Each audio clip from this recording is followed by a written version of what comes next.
Hi guys, ഇന്നൊരു water 18ൻ്റെ ഹോമിലെയാണ്. ഞാൻ പണ്ടൊരു ഹോസ്റ്റലിൽ ചെയ്തായിരുന്നു. ഇത് ഹോമിലെയാണ്. അപ്പോൾ രാവിലെയല്ല, ഉച്ചക്കൊരു 2 മണിക്ക് എഴുന്നേറ്റു. ബൂസ്റ്റും പാസ്തയും കഴിച്ചു. പിന്നെ ഒരു 4 മണിയാകുമ്പം കുറച്ച് പപ്പായ കഴിച്ചു. പിന്നെ ഒരു 6 മണിയാകുമ്പോഴാണ് എനിക്ക് എൻ്റെ വിശപ്പിൻ്റെ വിളി കറക്റ്റ് വരിക. അപ്പോൾ ഞാനൊരു ഷവർമയും കിഡിലൻ ടെൻഡർ കോക്കനട്ട് ഐസ്ക്രീം കഴിച്ചു. ഒരു 3/4 ഭാഗം ടെൻഡർ കോക്കനട്ട് ഐസ്ക്രീമും ഒരു ഷവർമയും കഴിച്ചു. പക്ഷേ എൻ്റെ വിശപ്പ് മാറില്ല. എനിക്കൊരു 2 ഷവർമയും ആ ഫുൾ കപ്പ് ഐസ്ക്രീം കഴിക്കാനുള്ള കപ്പാസിറ്റി ഉണ്ട്. പക്ഷേ ഞാൻ കൺട്രോൾ ചെയ്തു.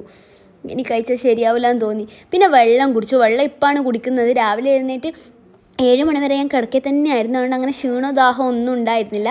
അതാണ് ഞാൻ വെള്ളം ഇപ്പോൾ കുടിക്കുന്നത്. ഇല്ലെങ്കിൽ ഞാൻ ഇടയ്ക്കിടയ്ക്ക് കുടിക്കുന്നതാണ്. ഓരോ ആക്ടിവിറ്റി കാര്യങ്ങളൊക്കെ ചെയ്യുന്നുണ്ടെങ്കിൽ വെള്ളം നന്നായി കുടിക്കുന്നതാണ്. അപ്പോൾ നിങ്ങൾ നന്നായി വെള്ളം കുടിക്കണം.